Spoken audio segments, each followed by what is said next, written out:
स्वागत है आप सभी का आपके अपने YouTube चैनल पर। आज फिजिक्स की क्लास में हम आपको पढ़ाने जा रहे हैं वैद्युत चालन का मुक्त इलेक्ट्रॉन मॉडल। देखिए, मुक्त इलेक्ट्रॉन मॉडल क्या है? हम सभी लोग जानते हैं कि सभी पदार्थ किससे मिलकर बने हैं? छोटे छोटे कणों से मिलकर बने हैं। और ये कण किससे मिलकर बने हैं? अणुओं और परमाणुओं से मिलकर बने हुए हैं। ठीक है, आइए देखते हैं इसमें मुक्त इलेक्ट्रॉन मॉडल कैसे होता है। तो हम जानते हैं, क्या जाने हैं कि सभी पदार्थ जो होते हैं वो किससे मिलकर बने? छोटे छोटे परमाणुओं से मिलकर बने। अब बात आ गई परमाणुओं की, तो हम सभी लोग जानते हैं और पढ़े हुए हैं कि परमाणु के केंद्र में एक क्या पाया जाता है? नाभिक पाया जाता है। ठीक है, परमाणु के केंद्र में क्या होता है? नाभिक। और नाभिक में क्या होते हैं? न्यूट्रॉन और प्रोटॉन होते हैं। ठीक है, न्यूट्रॉन और प्रोटॉन पाए जाते हैं। ठीक है, प्रोटॉनों पर कैसा आवेश होता है? प्लस आवेश होता है। और न्यूट्रॉनों पर कोई आवेश नहीं होता, इसलिए नाभिक कैसा होता है? धनावेशित होता है। ठीक है, और इसके चारों ओर वृत्ताकार कक्षाओं में इलेक्ट्रॉन चक्कर लगाते रहते। ये वृत्ताकार जो कक्षाएं हैं, इनमें कौन चक्कर लगाता रहता है? इलेक्ट्रॉन चक्कर लगाते रहते हैं। अब आइए देखते हैं। मान लीजिए ये नाभिक है, इसकी पहली कक्षा, ये इलेक्ट्रॉन। ठीक, क्या है? ये इलेक्ट्रॉन। ठीक, और दूसरी कक्षक में ये इलेक्ट्रॉन। ठीक, तीसरी कक्षक में इस तरह से इलेक्ट्रॉन होते हैं, जिनको आप लोग केमिस्ट्री में पढ़े हैं। जो कक्षक होती हैं, के कक्षक, एल कक्षक, एम कक्षक, एन कक्षक, पढ़े हुए कि नहीं? जो कक्षक होते हैं के कोष, एल, एम, एन, इसी तरह कक्षक पढ़े हुए हैं ना। ठीक है, तो हम जानते हैं कि कोई भी पदार्थ है वो छोटे छोटे अणुओं से मिलकर बना है। और अणु जो है वो किससे मिलकर बने होते हैं? परमाणुओं से मिलकर बने होते हैं। ठीक है, और परमाणु के केंद्र में क्या पाया जाता है? नाभिक पाया जाता है।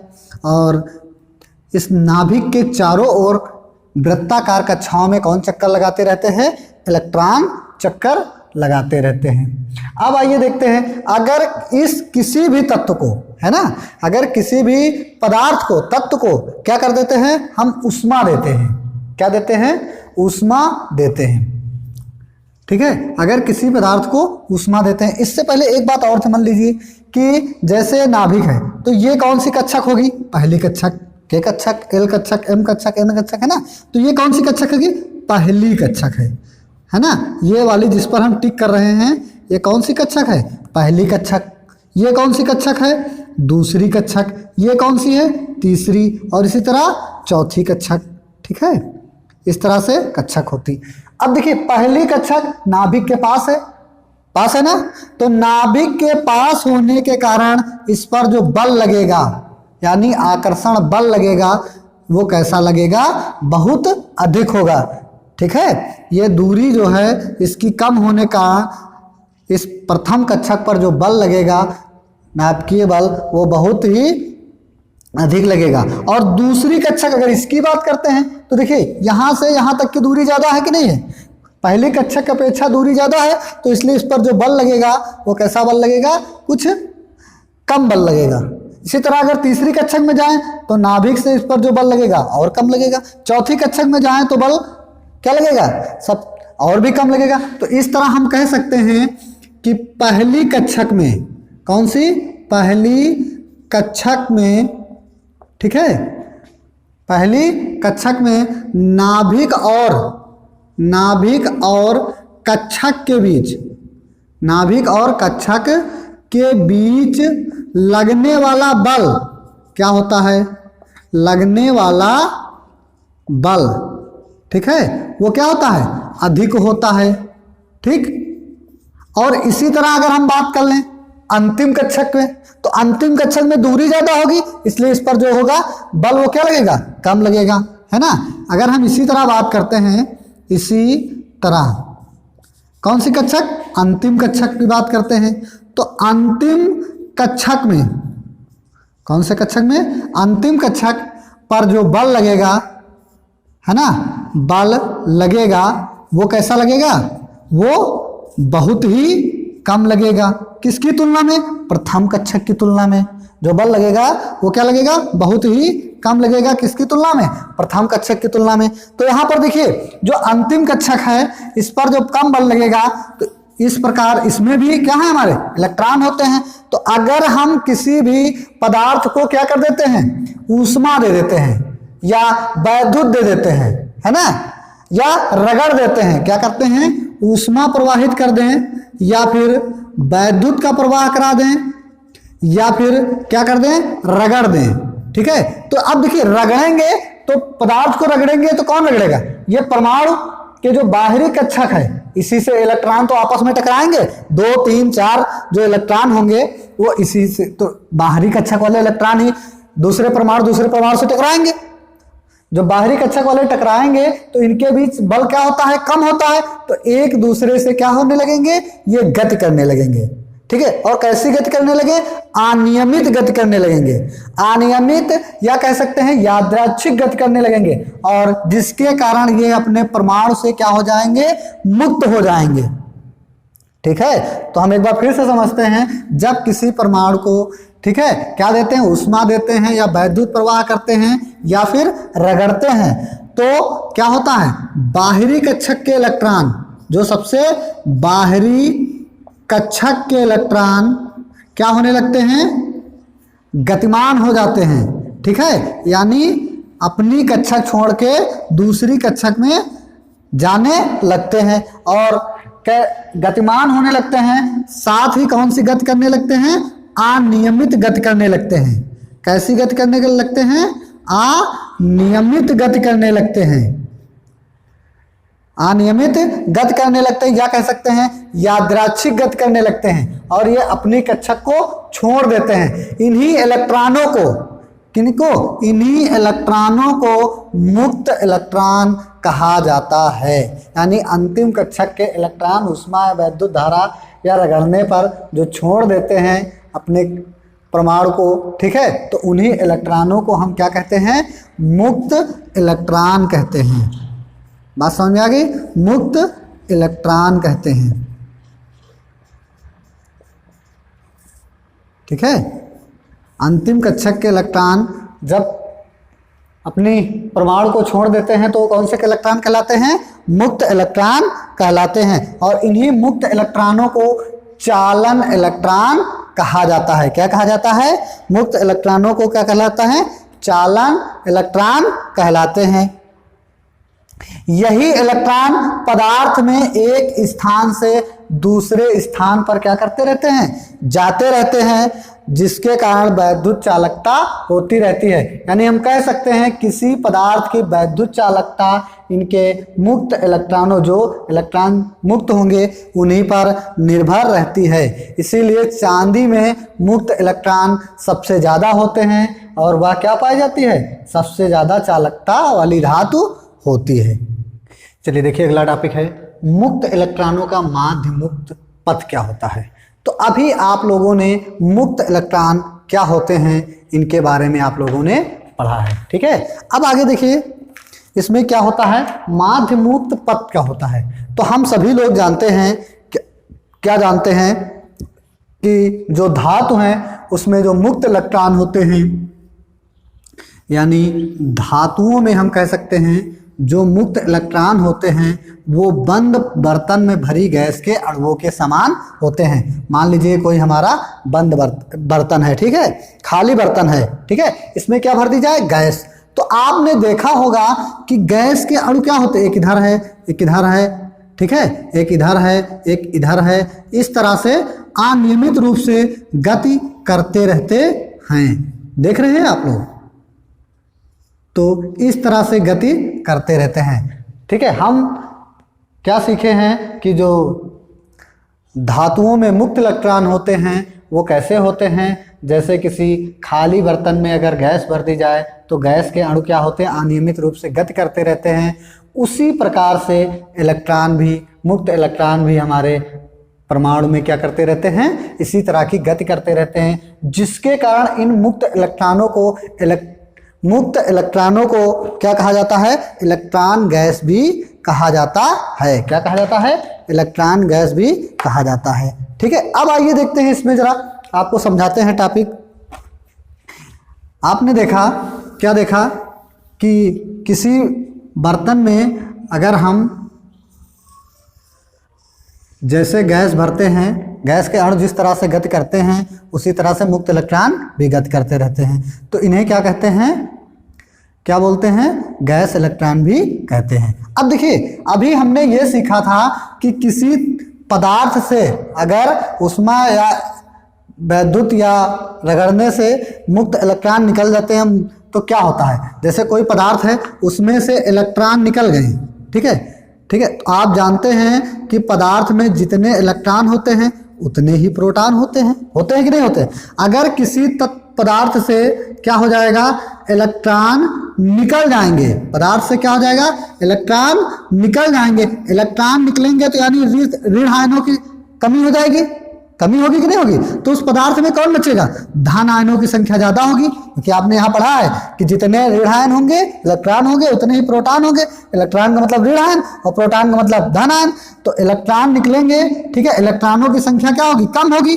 जब इलेक्ट्रॉन निकलेंगे तो संख्या कम हो गई ना, तो प्रोटॉनों की संख्या क्या होगी, अधिक होगी। और प्रोटॉनों की संख्या जो अधिक होगी तो वह जो तत्व होगा, वो पदार्थ होगा, वो क्या कहलाएगा, धन आयन कहलाएगा। क्या कहलाएगा, धन आयन कहलाएगा। ऐसे जो पदार्थ होते हैं वो कैसे होते हैं, उदासीन होते हैं, क्योंकि इलेक्ट्रॉन और प्रोटॉन की संख्या बराबर होती है। लेकिन अगर इलेक्ट्रॉन क्या होते हैं, मुक्त हो जाते हैं, तो क्या कहलाएगा, वो पदार्थ हमारा धन आयन कहलाएगा, ठीक है। तो अगर किसी तत्व से हम लोग धन आयन निकाल लेते हैं, इलेक्ट्रॉन निकाल लेते हैं, तो क्या होते हैं, धन आयन होते हैं। अब चलिए देखिए, मान लीजिए किसी पदार्थ में कई धन आयन होंगे, भाई एक परमाणु तो होगा नहीं, एक ये हो गया, एक ये हो गया, हम आपको बताते हैं, ठीक है, बनाकर एक बताते हैं।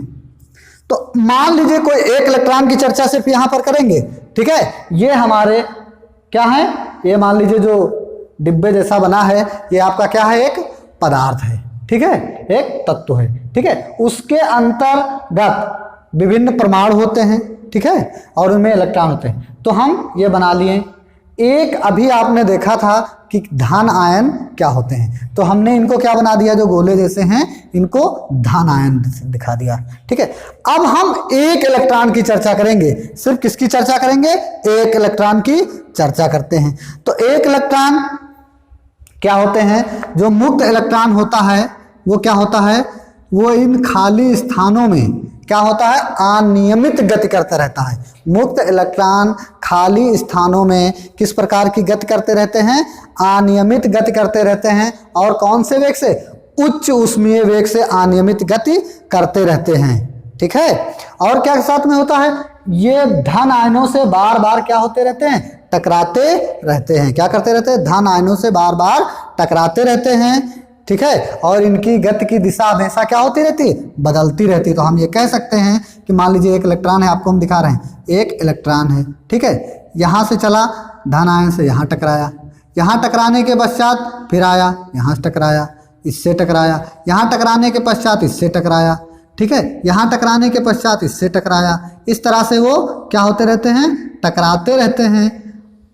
और क्या होती रहती है, इनकी दिशा अनियमित रूप से बदलती रहती है, ठीक है। तो पहले यहाँ गया, ठीक है, इस धन आयन से जो गोला जैसा बनाया था धन आयन है, फिर यहाँ टकराया 2 नंबर 3 नंबर, इसी तरह से अनियमित रूप से टकराते रहते हैं। ये देखिए 5 नंबर, यहाँ फिर 6। हम नंबर आपको इसलिए बता देते हैं कि एक इलेक्ट्रॉन पर्टिकुलर की बात कर रहे हैं, क्या होते रहते हैं।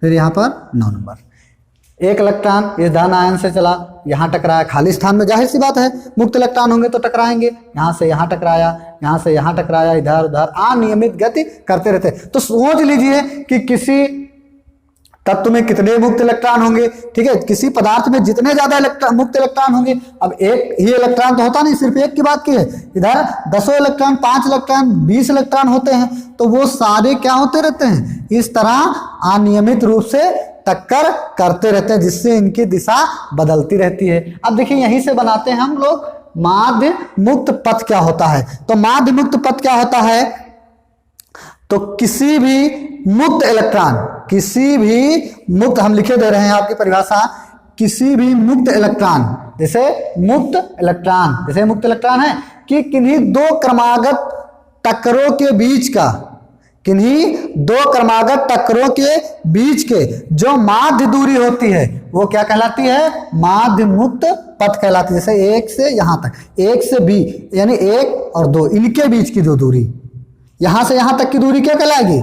माध्य मुक्त पथ कहलाएगी। यहां से यहां तक की दूरी क्या कहलाएगी? माध्य मुक्त पथ कहलाएगी। तो किन्हीं दो क्रमागत टक्करों के बीच का जो दूरी होती है वही क्या कहलाती है?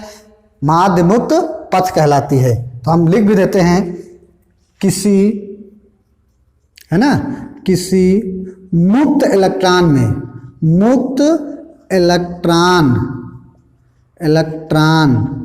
में, है ना, किन्हीं मुक्त इलेक्ट्रॉन में दो क्रमागत टक्करों के बीच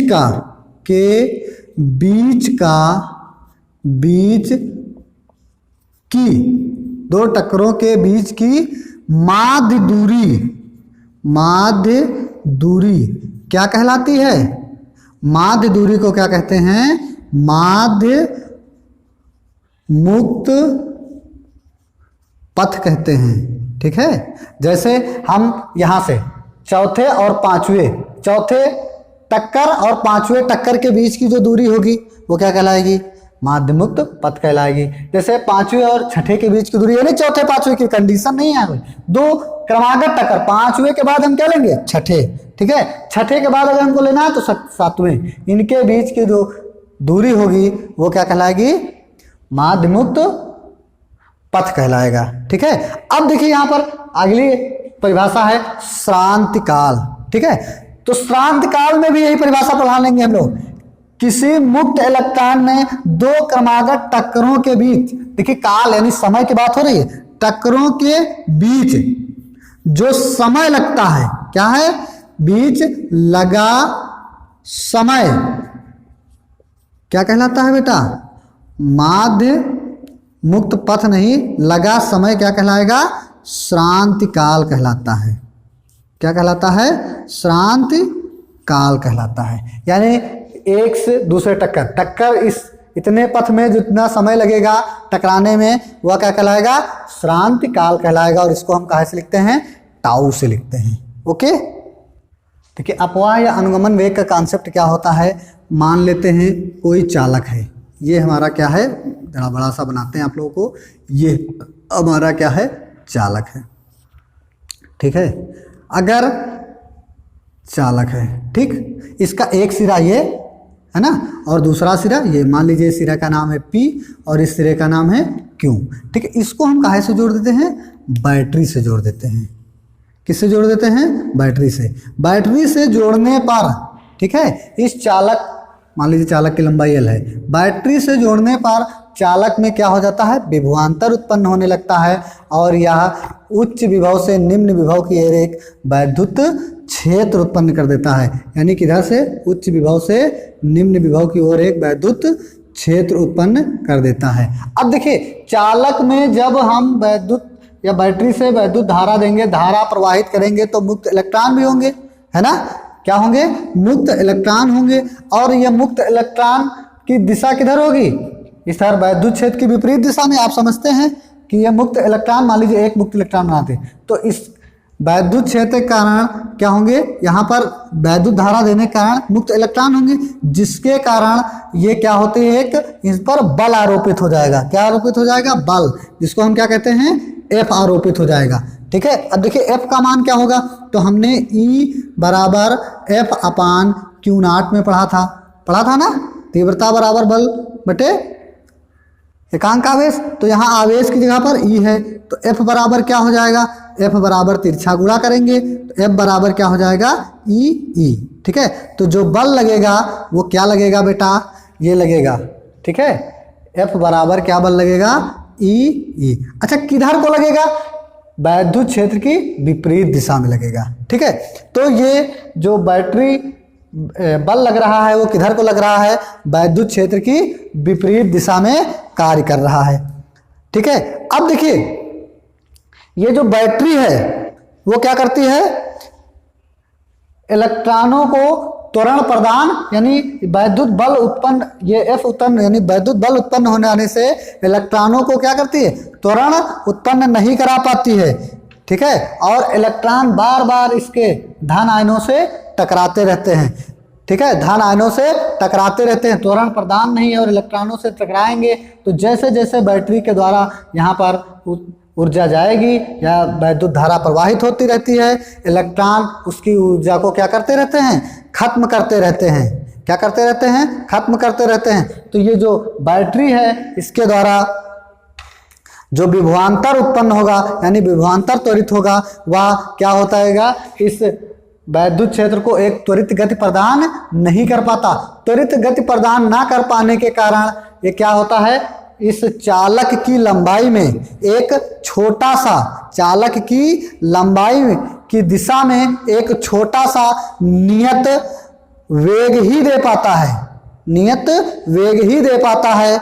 और यही नियत वेग इलेक्ट्रॉनों की अनियमित गति के ऊपर आरोपित होता है, यही नियत वेग इलेक्ट्रॉनों की गति के ऊपर आरोपित होता है, जिसको हम लोग क्या कहते हैं, वीडी ड्राफ्ट वेलोसिटी या फिर अपवाह या अनुगमन वेग कहते हैं। ये है हमारे अनुगमन वेग का कॉन्सेप्ट। समझ में आ गया? एक बार फिर से दोहराते हैं। जब किसी चालक के सिरों को हम विभवांतर देते हैं तो उसके सिरों पर क्या होता है, उच्च विभव से निम्न विभव की ओर वैद्युत क्षेत्र उत्पन्न हो जाता है। वैद्युत क्षेत्र उत्पन्न होने के कारण क्या होते हैं, चालक में यहाँ पर विभवांतर देने से चालक में मुक्त इलेक्ट्रॉन है वो भी टकराने लगते हैं, जिसके कारण एक क्या उत्पन्न हो जाता है, वैद्युत बल उत्पन्न हो जाता है और यह बल त्वरित गति नहीं प्रदान कर पाता है, ठीक है। और इसकी दिशा भी किधर होगी, इलेक्ट्रॉनों की विपरीत, यानी वैद्युत बल की दिशा किधर होगी, इधर होगी, ठीक है। तो जैसे जैसे यहाँ पर जाएगा क्या विभवांतर बैटरी से, वैसे वैसे इसमें मुक्त इलेक्ट्रॉन की गति भी अनियमित होती रहती है और टकराते रहते हैं। टकराने के पश्चात ऊर्जा का क्या करते रहते हैं, इलेक्ट्रॉन, मुक्त इलेक्ट्रॉन क्षय करते रहते हैं। तो ये जो बैटरी है वो क्या करती रहती है, एक निश्चित स्पीड या निश्चित वेग नहीं दे पाती है। तो मात्र चालक की लंबाई में एक छोटा सा अनुगमन, एक छोटा सा वेग दे पाती है या छोटा सा नियत वेग ही दे पाती है। इसी नियत वेग को ड्राफ्ट वेलोसिटी या अपवाह या अनुगमन वेग कहते हैं, ठीक है।